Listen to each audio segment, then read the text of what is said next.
Well, hi everybody and welcome back to Apple Cottage. This is Sandy and I am Suburban Homesteader, Wyoming. Well, I'm in the greenhouse today and I had planted enough stuff along here.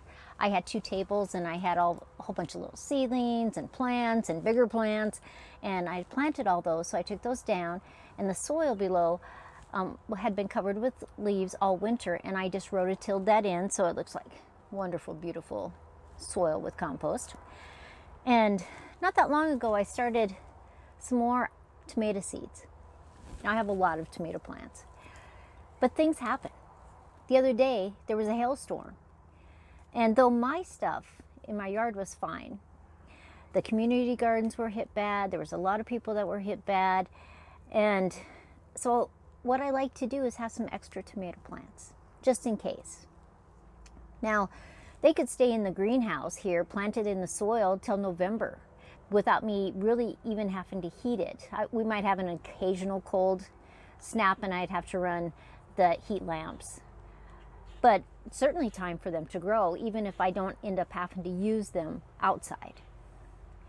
And so I like to have extra ones.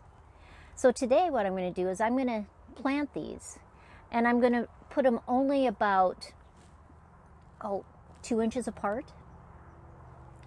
As I need them, or people I know need them, and they're growing, I'll pull them up, dig them up, and I'll give them to them.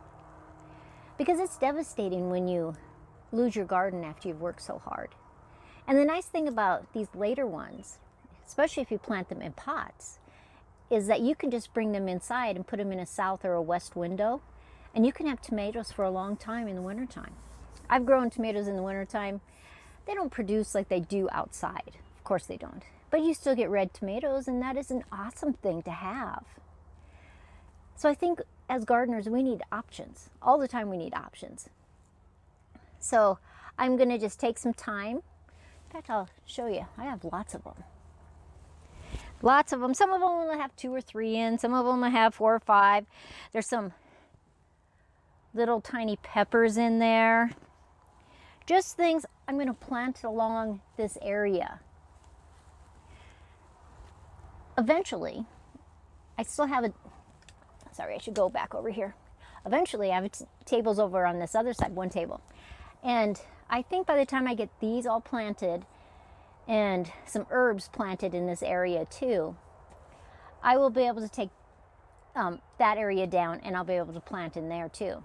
Now I have my amaryllises in here right now. I haven't planted them outside. They're starting to grow, and I'll show you a picture of those. I'll insert it in. And I repotted all of my citrus, and so some of them I put outside and some of them I just put in pots, and they're on shelves in here, and I'll insert that too, because that one orange citrus seeds that I got are supposed to be hardy all the way up to Canada. We'll see. So that's why I have some in pots and some actually in the ground. The ones in pots I'll bring inside this winter so that they can continue to grow. And we'll see how the ones survive that are left outside. I mean, I will cover them with straw to help protect them. But I want them to be able to be hardy enough, because that is the goal of that. And then for me to be able to graft other citrus onto it. So that's what I'm going to do today. I'll show you some clips of me planting these, and they're little. See, some of them have just come up, just starting to get second leaves, and there's a few of them that are a little bit farther than that. But it's a good way to be safeguarded. So I'm just planting these, and they're little. See, they're just, starting out. But they got plenty of time to grow, even in our neck of the woods. Well, I finished that area, and the little plants are so tiny, especially the little herbs, but they'll get bigger. And it's a perfect environment in the greenhouse for them to thrive. And then as the summer goes, they'll get bigger, and I'll thin them, and I'll put the ones I thin, either I'll give away or I'll put them in pots. And That's another job done in the greenhouse. Now I got the other side to do. Well, I was glad to have that job done. And I still have more work to do in the hoop house because I have to take down the other tables, and I'm going to plant some more.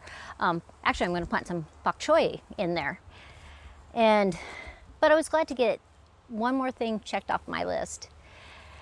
I'm sitting on one of my raised beds actually, and I have the PVC pipe with the screen. And it worked so well the other night in the hailstorm. The hail just bounced right off, and it didn't hurt any of my plants underneath my raised beds. So I was really pleased with the way it worked. The screen didn't even have marks from the hail. So I was really happy with that. I'm going to link below where I got this screen, because if you live in a part of the country that you get hail damage, this was a lifesaver. And a lot of my friends are now going to do this because they had such destruction with that hail in their yards.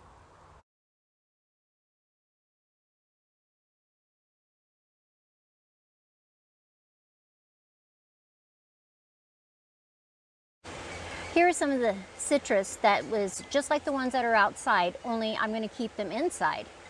I also have grapefruits that are potted up, some apple trees, ponderosa lemons, and some more apple trees over here. But we're going to see the different growth rate with these citrus that are going to stay in here all summer long versus the ones outside in the soil. These ones I will bring inside so that they will grow all winter long, and then I'll plant them outside in soil next year. Now, as always, I want you to like, subscribe, share with the world. Of course I do. But guess what I'm going inside to start making? I'm going to make a batch of mead. Now, mead is honey wine. You use honey, water, yeast from the air, and I'm going to show you that whole process. And so I'll do some of the video today and as it goes, because you have to stir it in the big crock pot and all this stuff, and then it's a whole process. So I just wanted to give you a heads up. There are several of you that asked if I would do a mead video, and I am trying to decide what kind of flavor I want to put in. I have done just plain mead. I've done raspberry mead. I've done mead that had cinnamon, cloves, and nutmeg. That was really a nice mead.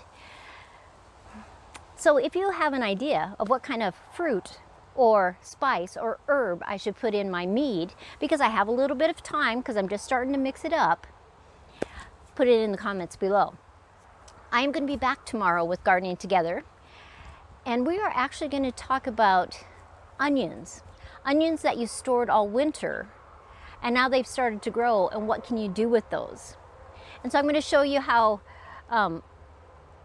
I store my onions, what I do with those ones when they start to grow, because I actually want onions all the way until I harvest August, September.